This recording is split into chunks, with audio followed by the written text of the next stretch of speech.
Welcome back to my garage. My engine finally started running like a two-stroke should run for a little while, and then it stopped running again. And also it didn't produce any power on the dyno. It just revved nicely. I think I know what the problem is, or at least I hope so. In the last video we talked about the problem and machined this rotary valve out of steel versus the carbon fiber valve that's been running in there for a while now. And the problem is this is creating an abrasive slurry, conductive slurry, shorting the spark plug, I think. The carbon fiber valve, the carbon fiber itself is too abrasive, and even though I glued on this frying pan low friction surface to the cover, it's been eating away. The valve has been eating away at the PTFE or whatever this coating is. So it's not hard enough. It may be low friction, but it's not hard enough. This has been puzzling me because I originally ran just a plain aluminium cover, and in my old engine, the one sitting in the land speed bike, this is what I'm running. There's an aluminium engine case with the valve, and that's 6061 with the valve against the case, and then there's the aluminium cover. So carbon fiber valve on aluminium cover, and that engine does not produce this black slurry of conductive and abrasive material.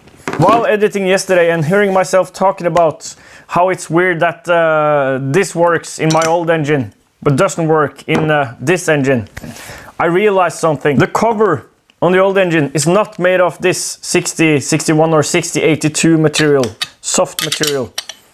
It's made out of this stuff, 7022 Sertal, I think it's the like this brand name for this. So some kind of, I think it's just 7022. But this stuff is hard, like steel, really much tougher. And also the surface against the valve was unmachined, so with the oxide layer intact. And I think so this stuff, I haven't got any cast iron or anything else hard to use as the cover, but I've got this stuff, and I know this stuff is hard enough because it works in my other engine. So without even testing the valve we made yesterday, we're gonna create a new sliding surface for this cover and mill this down and then glue the new surface onto it. And then tomorrow, testing.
actually meant to cut this hole into this, but I forgot to put in the tool path, so that was stupid.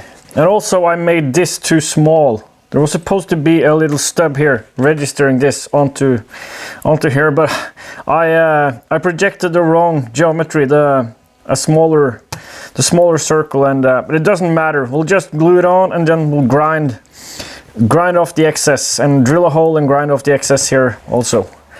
So not a big deal.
I had a bar of soap I used to keep this from clogging in aluminium, but I had to throw it out because it was attracting mice. Now I'm trying to think of something else that can be used, because this is clogging badly in this material.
That's a much fatter chamfer than what I intended for. I wonder why that happened. It doesn't matter, there's enough sealing surface here, so it's fine. But it's weird.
So much mess.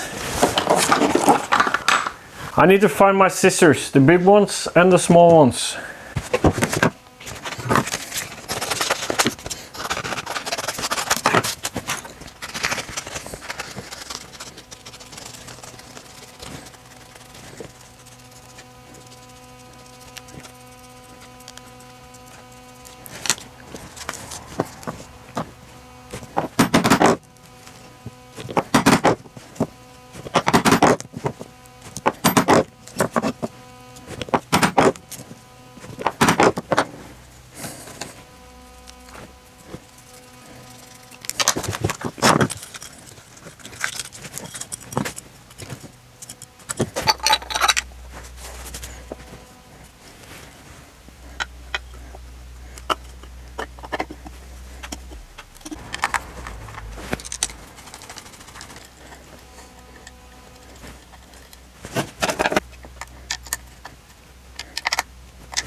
We're ready for testing with a 7022 cover insert plate versus the 6082 surface that was there before, and also that frying pan surface anti-friction thing, which didn't seem to last very long. We're going with the carbon fiber valve first because it's much lighter. This thing is there's lots of unbalanced inertia here, and could be a good thing for, like, a one cylinder reciprocating engine is always unbalanced, and this could actually make it more balanced in a way, but unpredictable. We're also trying the carbon fiber valve first because now the setup is exactly the same as in my old engine, which I know works with the 7022 cover and the 6082, or actually 6061, but that's pretty much the same thing, casing. And this stuff is hard, like much harder than your typical 6061 or 82. It's comparable to grinding steel, and surprisingly it clogs the burrs faster than 6061, which seems odd in my mind, but anyways, let's try and see what happens. There will probably be a run-in period here where the engine is clearing itself of all that conductive shmoo, and hopefully it'll run fine after that. If not, and if the valve is still causing problems, we'll replace it with this steel valve. I was going to machine some clearance into it because, or lighten it some to make it less inertia-y. But let's try it like this first, if we need to.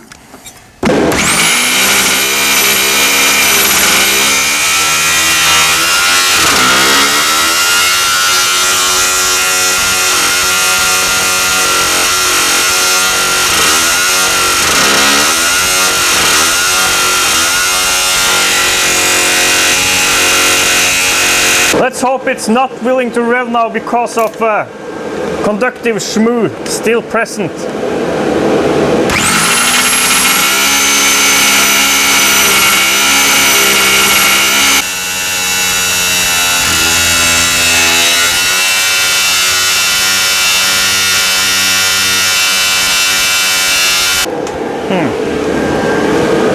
I think if we get it going properly and we get some proper airflow through the engine, then we'll clear all that goo. Then we'll clear the goo, and I'm hoping then it'll run fine. Actually, let's remove the belt and then like rev it for a while without the gearbox connected.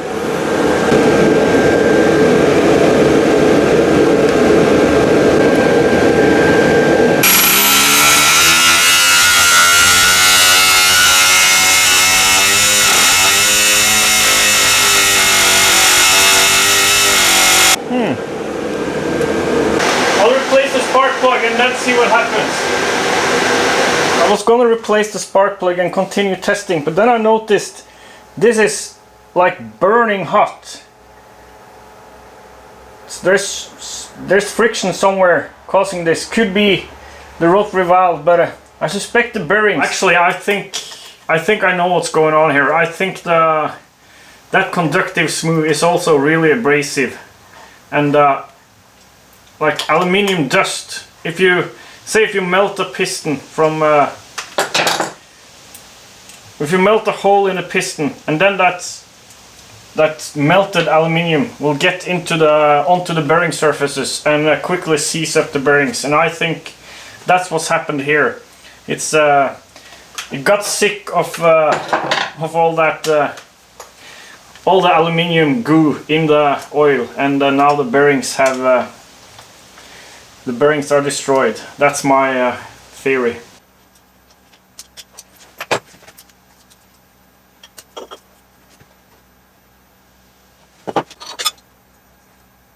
It should be free floating end to end, actually. There shouldn't be play like this, obviously. The bearings are gone. We'll have to pull out the engine and fix it.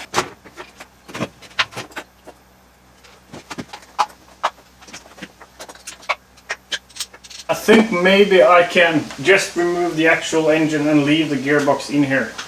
I'm hoping I can reach the... It's tight in there, but I think I can reach the bolt. For all this time torturing that engine, had to happen.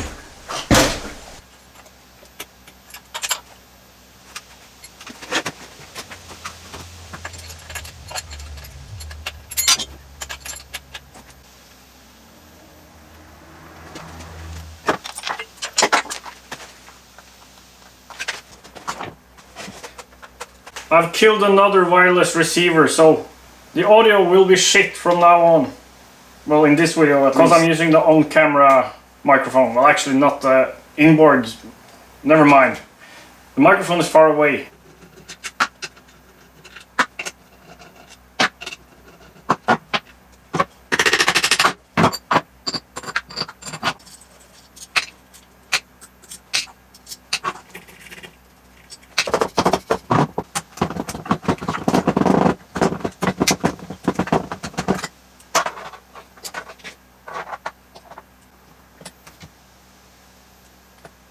There is clear evidence of the piston hitting the head.